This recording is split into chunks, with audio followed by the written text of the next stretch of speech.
This is Football at 4. Football at 4 is powered by the Inside the Birds podcast. It's brought to you by Bet365. Whatever the sport, whatever the moment, it's never ordinary at Bet365. Geoff Mosher from the Inside the Birds podcast is here, which you can get on all podcasting platforms. And check out their YouTube channel. Just search Inside the Birds. And Geoff Mosher is here on the eve of the mandatory OTAs. This is really the last football thing on the calendar, Geoff, before we get to training camp. And we have plenty of storylines, including the Eagles going out today and bringing in a veteran guard. I guess puts a little bit of intrigue to that right guard position here. You know what? It's really funny, Mike. And good Monday to you. Great day. Beautiful day. Wonderful day to talk about the only bad thing about the Phillies being Taijuan Walker, so that's always great. But no, Adam and I were talking in the podcast that dropped this morning about the offensive line and how you have questions, really for the first time in a long time, about center with Cam Jurgens and right guard Tyler Steen, and that, you know, if Tyler Steen isn't going, let's say he gets hurt or just doesn't play well, where do the Eagles go here at right guard? They're not going to move Cam Jurgens back there. They brought a kid in named Darian Kennard from the Chiefs practice squad. He is a guard, but he's not a veteran. He hasn't played a whole lot in the NFL. Mekhi Becton they want to take a look at, we were told there, but again, never played guard. So it's just, we were saying this is the one position where you could see the Eagles still continuing to add a veteran before the start of the season. And then lo and behold, today, they do it, which is a good reason to listen to Inside the Birds, if I may humbly say so. So, yeah, Max Sharping, not to be confused with former Sixers swingman Matt Harpering, right? Max Sharping is a guy who's played for the Bengals and the Texans, and he started 33 games, and he's got 79 games played. This is a little bit, to me, a little bit more like what the Eagles had when they signed Steph Wisniewski. Still not the same. Steph had probably started more games, but just a reliable veteran guy who can compete. You know, I didn't mention Matt Hennessy. Because Matt also hasn't started any games at guard. He's a guard center, but most of his experience with the Falcons is center. So this is a guy who's played the position, and hey, look, he's got to make the team, but I think he's got a pretty good shot given his history, and we'll see. Yeah, this is a guy who, as you mentioned, has playoff experience. I mean, in 2023, he started the AFC Championship game. He played 3 playoff games for the Cincinnati Bengals. So, you know, this guy has playoff starting experience. That's certainly, I don't know what that says for Tyler Steen, that, hey, we're putting some pressure on you here. Let me ask you, Geoff Mosher, do you think they want Tyler Steen to be the guy who wins that job? Oh, of course they want. I mean, he's a homegrown guy. He's a third-round pick. He's a kid that they've put a year into an investment to. They want him to be the starting right guard the same way they want Cam Jurgens now to transition successfully from guard to center and in year 3 take hold of that position. So they absolutely want Tyler Steen to take that spot. If he doesn't and you're starting a guy like Matt Sharping, that just means you're on a 1-year patchwork guy. I mean, Matt, I don't know what the upside is with Max Sharping. He does have experience. This seems like the year where they had Sayamala, then they went to Max Gene Gillis. No, was it Max Gene? No, Max Gene. No. It was the guy from Warmack, Chase Warmack. And then they ended up settling on Stefan Wisniewski. So they had like layers of guys, experience and different talent before they finally said, you know what, let's just go with the most veteran guy of the group. Yeah, I think that's the situation. It's an insurance policy. It's a good one. It's obviously, and Max knows this. I mean, he's signing a contract in June, right? Anybody who signs a contract in June knows that they've got to make the 53 first and then worry about their role after that. The offensive line, that's going to be one of the big stories. One of the things, we talked about 10 storylines, the Cam Jurgens thing is, he's new too. So you got to kind of figure out who that guy next to him is going to be, don't you think? How important that is for his development and communication? Yeah, I mean, I think this has been a big discussion point, at least on Inside the Birds and with you, that we really haven't talked about because we haven't had to for the last few years, and that's having a brand new center and a brand new right guard, neither of which are very proven at those positions when you for so long have had Jason Kelce next to Brandon Brooks or Jason Kelce next to Isaac Sayamalu. Last year was a little bit of a question mark with Cam Jurgens next to Jason Kelce, but now you've got 2 guys, center and right guard, on a line that for such a long time has been an elite one. And I know the PFF and other metric sites still expect the Eagles to be an elite offensive line. But to be honest with you, that is a projection, and we really have to see how well Cam Jurgens and Tyler Stain can be. Yeah, no question. I think that's going to be the training camp story, because you don't get a lot of anything in the mini camps and the OTAs with offensive line. I mean, these are like 7-on-7 type passing drills, so you're not going to see that kind of play out. But you're right. I mean, guys that you'll be keeping an eye on at training camp would be Jurgens, this right guard spot. But how about this week coming up here, Geoff Mosher? What's something that you're really interested in to find out the 4th, the 5th, and the 6th when they have these mandatories? I would imagine we're going to wait to see what happens with James Bradbury, what happens with his potential arrival or not arrival. Yeah, we talked about that as a storyline. I think the cornerback and wide receiver groups will be interesting to see with all the veterans. Obviously, Devontae Smith, he's there. I imagine he'll be there.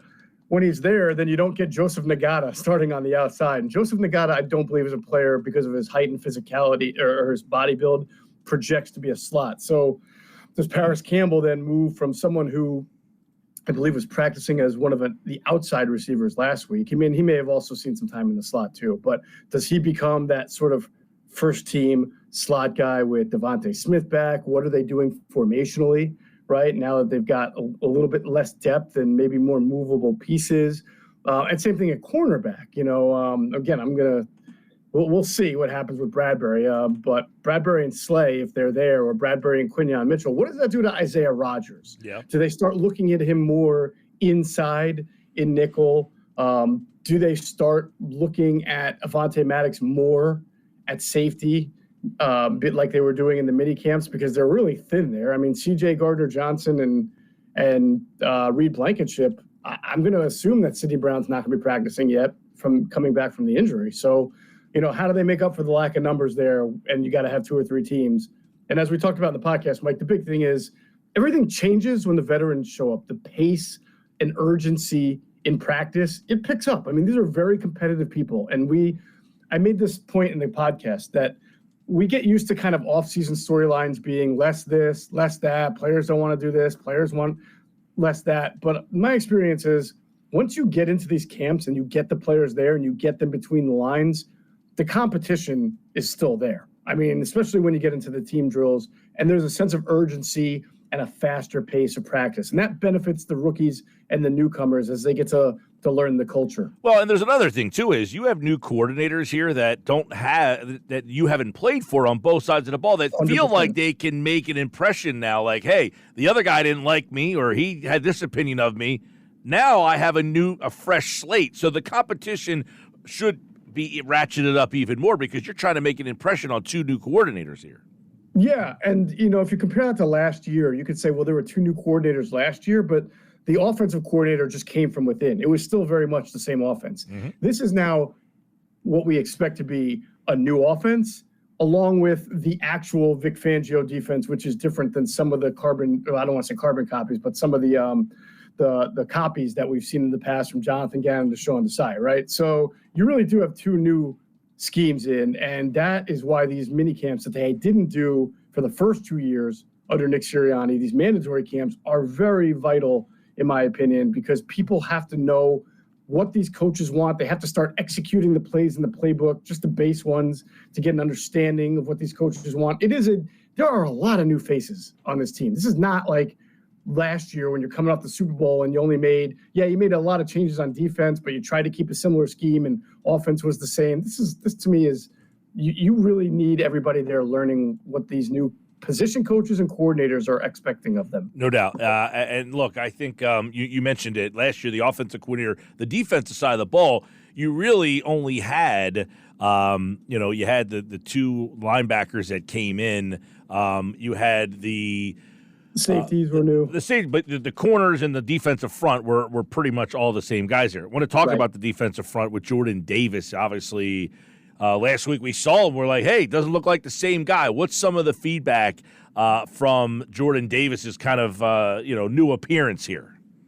Yeah, so this is another thing that we hit on in the podcast. I want to make it very clear, just from talking to a lot of people in the NFL throughout my reporting career. that there is a difference between being in shape, like in shape as in weight loss and your body looks good and what you want, and being conditioned for NFL games. There is some cause and effect there. Obviously, if you're overweight or you're not in good shape, you're not going to be conditioned to play an NFL game. And that's what we saw with Jordan Davis from about mid-October on, right? He has come back. He's lost some weight. He's talked about that. The coaches, Clint Hurt today, said also the same thing. However, we have to remember, even with a better body, slimmed down, this man has never played a whole lot of snaps in his career going back to college.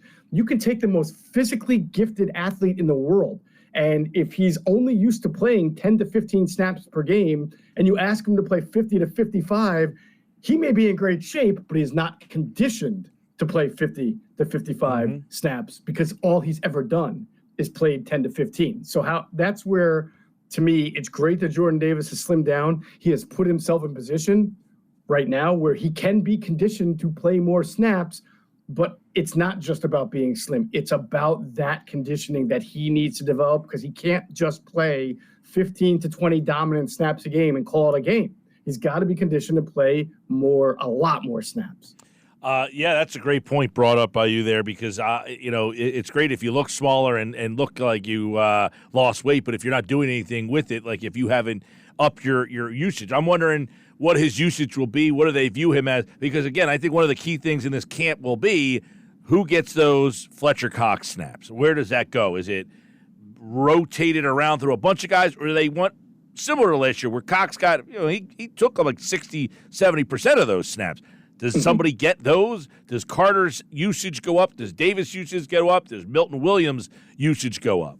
Yeah, it has to. It has to for all three of them. Even Jordan Davis said in his press conference, Fletcher Cox isn't here to bail us out anymore. I'm paraphrasing. He said something like that. And that's what made Fletch a great elite player, was that even in the downsides of his career or the last years of his career, when he needed to play a lot of snaps, he could play a lot of snaps and played it at a really high level. There's no question from start to finish, he was their best defensive lineman last year. You may have seen some more flashes out of Jalen Carter of just physically dominating a person in front of him, right? Yeah. But you didn't see it consistently the way you saw it from Fletch. So, and I think the same thing I said about Jordan Davis can be applied to Jalen Carter, where he also played in a deep rotation at Georgia.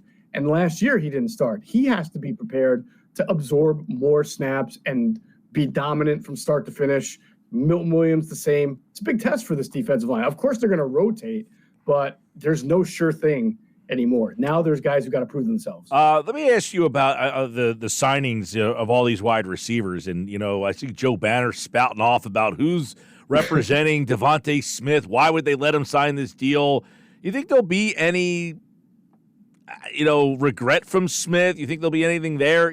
They were notorious for signing these deals during Banner's time and having guys hold out because they got him for so under market value. You think Smith is looking around like, what's going on here, or is that not going to be an issue? No, I mean, Devontae Smith's agent's a good agent. They knew the situation. They knew they were signing before Justin Jefferson, before, I'm trying to think who else just signed recently, before a bunch of receivers who just inflated the market. So that's a choice that you have to make. I mean, your other choice is to kind of hold out and hold out and hold out. But then if the team spends money elsewhere, and then you're looking at, all right, well, then do I got to go into free agency and find a new team?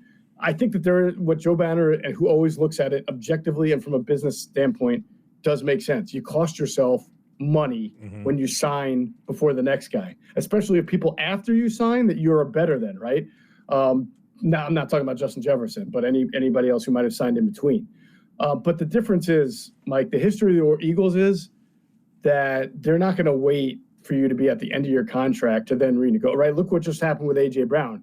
He was in a 4 or 5 year deal, and 2 years in, after 2 record-setting years, they've already given him an extension that has made it commensurate with his – well, it was commensurate until now Justin Jefferson's time, but basically they gave him a lot more money and a huge signing bonus. They didn't wait. They didn't make him play it out until he lost all leverage or anything like that. So I'm sure Devontae Smith knew everything that was at stake Okay. and said, hey, I'll take it now and hopefully renegotiate 2 years later if I'm above market value. Okay, yeah. I mean, you hate to see that and him being like, what was good? Like, I think one of Banner's thing was why were they rushing? Why did they, have to be the first one? Does he feel like, unless he said, just get the deal done and I don't care, let's just get this out of the way, that would be a different situation. But, his point is all these other receivers got paid a lot more than he ends up getting here, and you just don't want that to be something that lingers. That's all.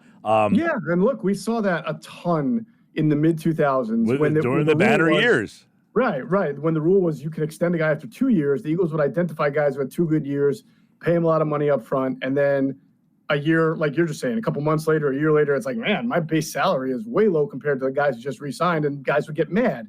Now you have to wait until at least 3 years to do it, and there's a 5th-year option. It changes the game a little bit. I think players are a little bit more understanding, but you will see every once in a while someone sign a contract and a year or two later be like, hey, what's going on here?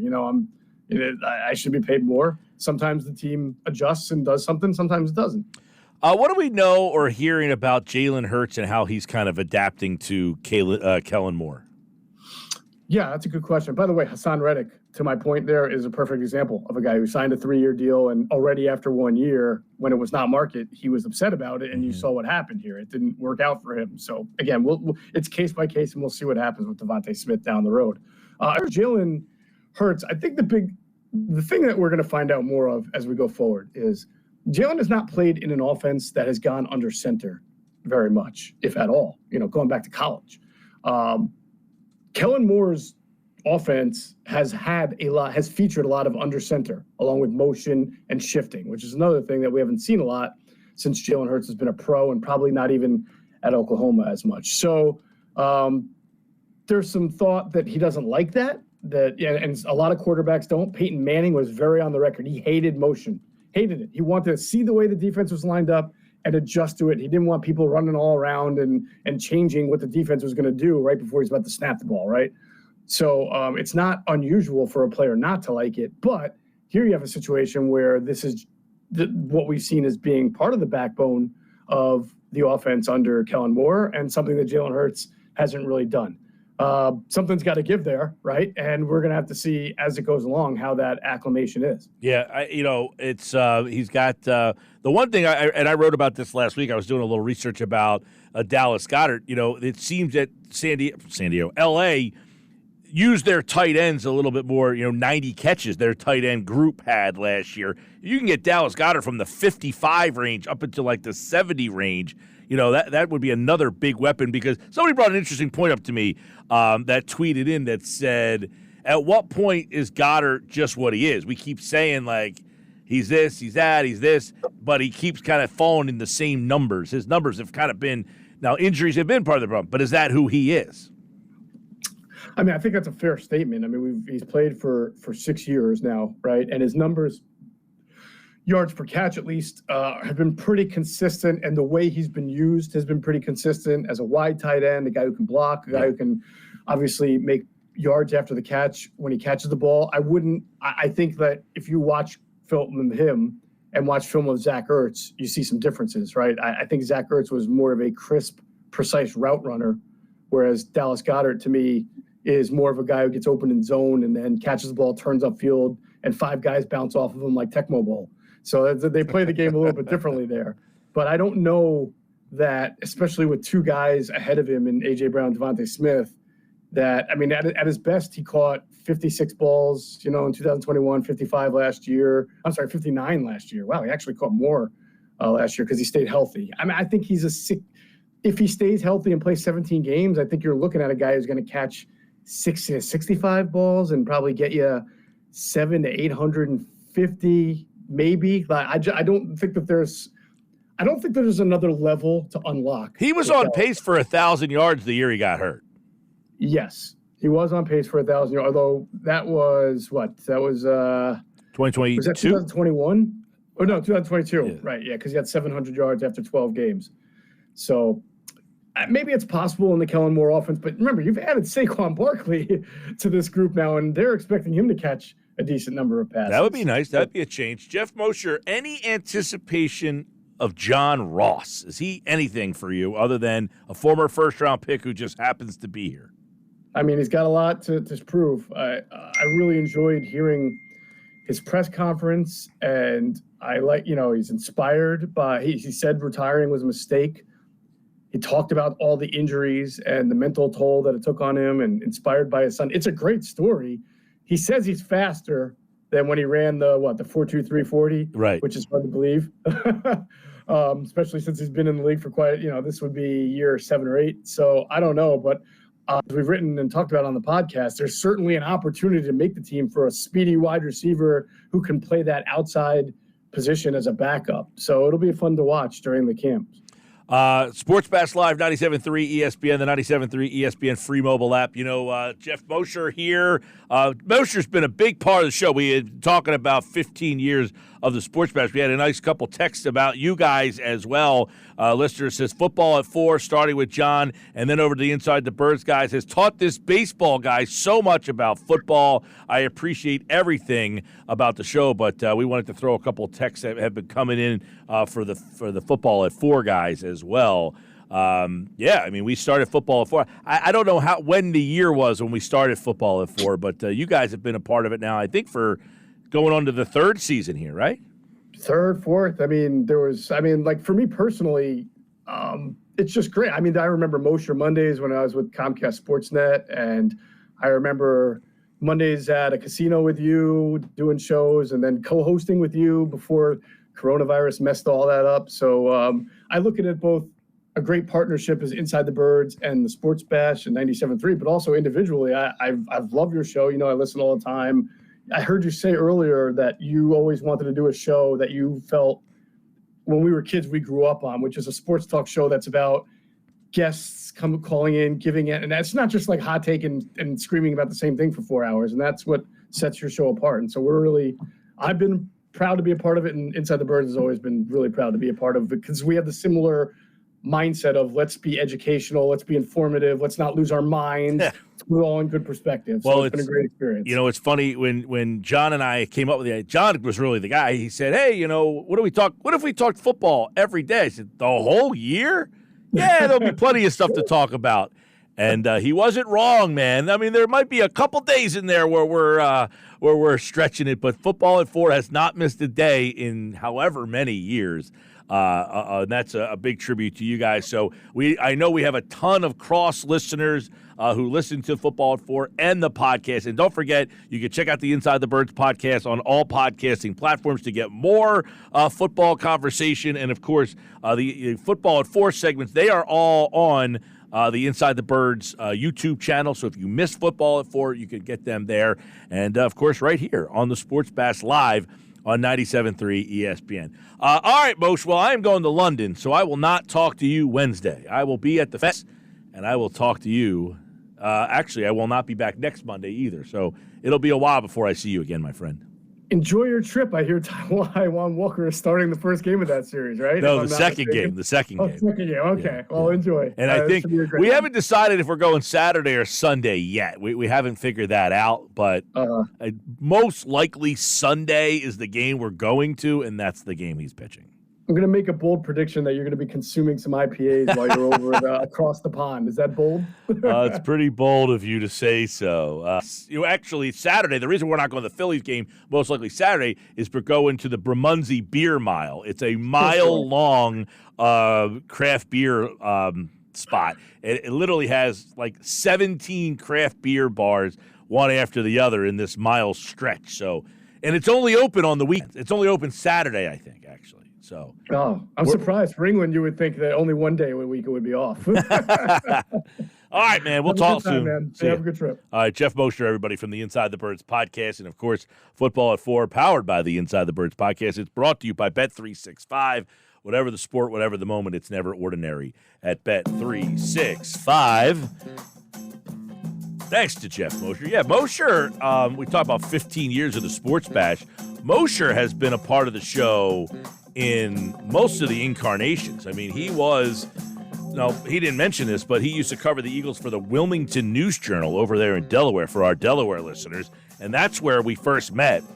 And we used to do the Mosher Mondays. And then when he went to Comcast Sportsnet Philadelphia, we did the Mosher Mondays over at the Ego Bar at the Taj Mahal, the former Taj Mahal in Atlantic City, which is now the Hard Rock.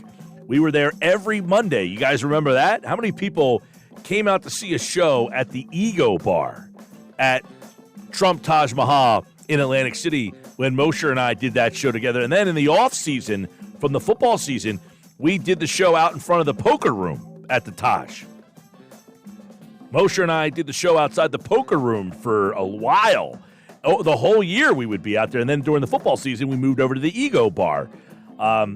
So Mosher's been a friend, but most importantly, a friend. But when we found each other, he was working for the Wilmington News Journal and then Comcast Sportsnet. And then he actually co-hosted the show with me for a little while there. And then he started Inside the Birds with Adam, and it has really taken off. When John left the show to start his venture, Mosher, Adam, and Andrew stepped right in. We didn't miss one day of Football at 4. And we hope that you guys enjoy Football at 4 as much as we love talking football every day.